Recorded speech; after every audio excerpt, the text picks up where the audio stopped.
भाई बहन का राजपथ प्रयाण। आमतौर पर जिस भी व्यक्ति को दीक्षा लेने की इच्छा होती है उसके वैराग्य भाव की परीक्षा अलग अलग तरीके से गुरु भगवंत एवं परिवार वाले करते ही है।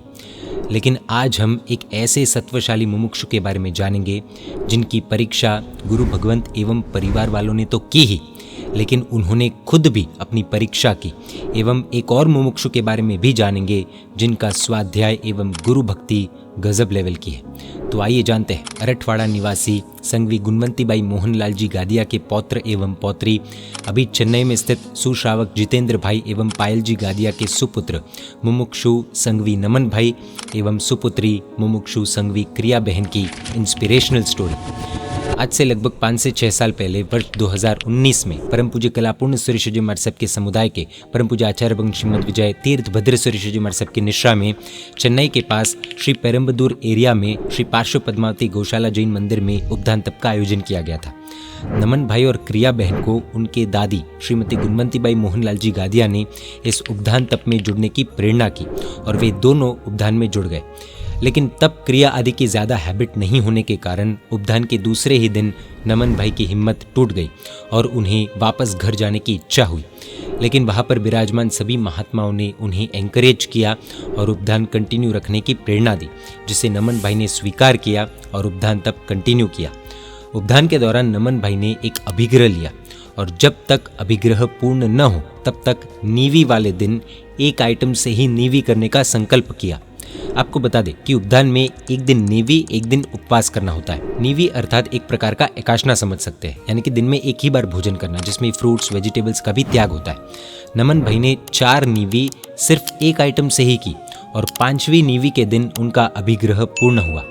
अभिग्रह यह था कि पूज्य आचार्य भगवंत खुद नमन भाई को आग्रह करके दूध वापरने को कहे और नमन भाई के इस अभिग्रह दृढ़ता की अनुमोदना आचार्य भगवंत ने भी की। देव गुरु धर्म की कृपा से उपदान तप के दौरान नमन भाई को वैराग्य भाव आया और दीक्षा लेने का मन बना। लेकिन तब ही मोहराजा ने नमन भाई की परीक्षा लेनी शुरू की। वो कैसे? तो उपदान से पहले नमन भाई की 12th की एग्जाम्स कंप्लीट हुई थी, जिसका रिजल्ट उपदान के दौरान आया और नमन भाई 95% से भी ज़्यादा परसेंटेज से पास हुए। जब ये बात नमन भाई को पता चली तो उन्होंने सोचा कि जब मैंने एग्ज़ाम्स दी थी तब मुझे दीक्षा लेने की कोई इच्छा नहीं थी, लेकिन अभी मुझे दीक्षा ही लेने की इच्छा है। इतना अच्छा रिजल्ट आया है तो मम्मी पापा और रिलेटिव्स तो शायद आगे पढ़ने के लिए ही कहेंगे। अब आगे क्या होगा? 12th के एग्जाम्स में तो नमन भाई फ्लाइंग मार्क्स से पास हो गए, लेकिन मोहराजा की एग्ज़ाम तो अब शुरू होने वाली थी। उपदान तब पूर्ण होने के बाद जब नमन भाई घर आए और उन्होंने परिवार वालों को दीक्षा लेने की इच्छा के बारे में बताया, तब नमन भाई के पिताजी यानी कि जितेंद्र भाई ने उन्हें कहा कि हम आपके वैराग्य की परीक्षा किए बिना, कसौटी किए बिना दीक्षा की परमिशन नहीं दे सकते। एक तरफ नमन भाई के मन में वैराग्य भाव, दीक्षा लेने की इच्छा थी और दूसरी तरफ कर्मसत्ता का निराला खेल। नमन भाई के दीक्षा के रास्ते में एक हर्डल आया, मच्छर। जी हाँ, मच्छर। सुनकर शायद हंसना आ सकता है, लेकिन नमन भाई को मच्छरों से बहुत प्रॉब्लम होती थी और इसीलिए उन्होंने सोचा कि साधु जीवन की बाकी सब कठिनाइयाँ तो हैंडल हो जाएगी, लेकिन मुझसे मच्छर सहन नहीं होंगे। समय बीता और चेन्नई में वर्ष 2020 में पूज्य आचार्य भगवान श्री तीर्थ भद्र सूर्यशजी महाराज साहब की निश्रा में 10 सामूहिक दीक्षाएं हुई, जिन्हें देखकर नमन भाई के मन में दीक्षा लेने के विचार में और दृढ़ता आई। नमन भाई के साथ तपोवन में पढ़ने वाले एक कल्याण मित्र की भी दीक्षा हुई, जिसके बाद नमन भाई ने एक स्ट्रॉन्ग डिसीजन लिया। हमें जानकर आश्चर्य होगा कि दीक्षा जीवन के लिए अब तक जो चीज़ नमन भाई की वीकनेस बनी हुई थी उसी को नमन भाई ने चैलेंज किया और खुद की ही परीक्षा भी की। वो कैसे? तो नमन भाई ने डेली खुला शरीर करके जहाँ पर ज़्यादा मच्छर होते वहाँ पर 108 लोगस का कौशक करना शुरू किया। 108 लोगस का कौशक करने में लगभग 30 से 40 मिनट लग जाते हैं, जो आज भी वे नियमित रूप से कर रहे हैं। हम ऐसा समझ सकते हैं कि नमन भाई ने स्टेप लेकर मोहराजा की एग्ज़ाम 80% पास कर ही ली थी। नमन भाई के वैराग्य भाव को टेस्ट करने के लिए परिवार वालों ने उन्हें कॉलेज में डाला और साथ ही सीए के क्लासेस भी शुरू करवाए। लेकिन नमन भाई को सीए की पढ़ाई करने का मन बिल्कुल नहीं हो रहा था। उन्होंने सोचा कि लोगों की टैक्स की चोरी को छुपाने का यानी कि झूठ को सच करने का पाप मैं अपने सर पर नहीं ले सकता हूँ और उन्होंने सीए क्लासेस छोड़ दिए। वर्ष 2021 में जब नमन भाई के कॉलेज का 3rd ईयर चल रहा था तब उनके परिवार द्वारा चेन्नई के ईसीआर नवग्रह मंदिर में पूज्य आचार्य भगवान श्री तीर्थ भद्रेश्वर जी महाराज साहब की निश्रा में बड़े स्तर पर धर्म सारथी उपदान तप का आयोजन हुआ, जिसमें लगभग 1700 से भी अधिक आराधक जुड़े थे। उपदान तप की व्यवस्था, आयोजन आदि कार्य में 1 साल बीता और उस दौरान नमन भाई के मन में दीक्षा लेने का भाव फिर से ट्रिगर हुआ। एक जिन शासन की माँ सिर्फ अपने बच्चे के भौतिक फ्यूचर के बारे में ही नहीं बल्कि उसकी आत्मा के फ्यूचर के बारे में भी सोचती है, और ऐसा ही कुछ नमन भाई की माताजी पायल बहन ने भी किया। धर्म सारथी उपदान के दौरान माँ पायल जी ने पूज्य आचार्य श्री को 3 बार भावपूर्वक और आग्रहपूर्वक विनंती की कि महाराज साहेब, आप नमन को दीक्षा के लिए प्रेरणा कीजिए। मुझे उसे संसार में नहीं रखना है, उसे आपके साथ आपके मार्ग पर ही भेजना है। स्वयं के फ्यूचर की चिंता छोड़कर अपने एकमात्र बेटे के फ्यूचर को लाइफ टाइम के लिए सिक्योर करने की भावना से जिन शासन को समर्पित करने वाली ऐसी रत्नकुक्षी माता को हम अंतर मन से वंदन करते हैं। कहते हैं माता पिता की प्रार्थना कभी खाली नहीं जाती, और ऐसा ही कुछ नमन भाई के साथ भी हुआ। वर्ष 2022 में जब पूज्य आचार्य श्री का चातुर्मास कर्नाटका के मैसूर शहर में था, तब महात्माओं द्वारा प्रेरणा करने पर नमन भाई ने सोचा कि मैं 1 वीक महाराज साहब के पास जाकर इस बार पूरी मेहनत से 1 लास्ट ट्राई करता हूँ। और वे मैसूर गए। देवगुरु धर्म की कृपा हुई और नमन भाई के दीक्षा भाव स्थिर हुए और उन्होंने अपना जीवन हमेशा के लिए गुरु चरणों में समर्पित कर दिया। अब बात करते हैं नमन भाई के बहन मुमुक्षु क्रिया बहन के बारे में।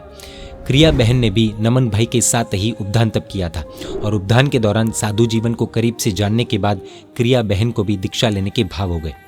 वर्ष 2020 में लॉकडाउन के दौरान चेन्नई में जुना मंदिर में क्रिया बहन पूज्य साध्वी जी भगवान श्री जय रेखा श्री जी महाराज साहब के पास रहने गए और पूरा लॉकडाउन शुद्ध ज्ञान की पढ़ाई में बीता और उसी दौरान दीक्षा लेने की उनकी इच्छा एकदम स्ट्रांग हो गई। यहाँ पर एक घटना विशेष जानने जैसी है। क्रिया बहन के माताजी यानी कि पायल जी का अपने बच्चों को परमात्मा के बताए हुए मार्ग पर भेजने का संकल्प कितना दृढ़ है, उसका एक छोटा सा उदाहरण ये है कि चेन्नई के जुना मंदिर में जब क्रिया बहन साध्वी जी के पास रहने गए तब उन्हें वहाँ का भोजन थोड़ा कम जम रहा था और इसीलिए वे घर वापस जाना चाहते थे। लेकिन उस समय माँ पायल जी खुद घर से खाना बनाकर खुद ही क्रिया बहन को देने जाते थे और क्रिया बहन के साध्वी जी भगवंत के पास रहकर शुद्ध ज्ञान पढ़ने में कोई प्रॉब्लम न हो उस बात का पूरा ध्यान रखते थे। क्रिया बहन ने उनके परिवार द्वारा आयोजित धर्म सारथी उपदान होने के बाद 12th क्लास कंप्लीट की और पूज्य साध्वी जी भगवंत के पास गुरुकुलवास में चले गए। शुद्ध ज्ञान के प्रति क्रिया बहन का लगाव ऐसा था कि एक ही दिन में वे 30 से 50 गाथा याद कर लेते थे।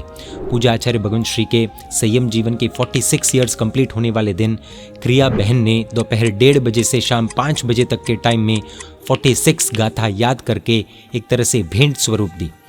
पूज्य आचार्य श्री की निश्रा में वर्ष 2023 में सेलम के पास येरकाड हिल्स पर उपदान तप का आयोजन हुआ था।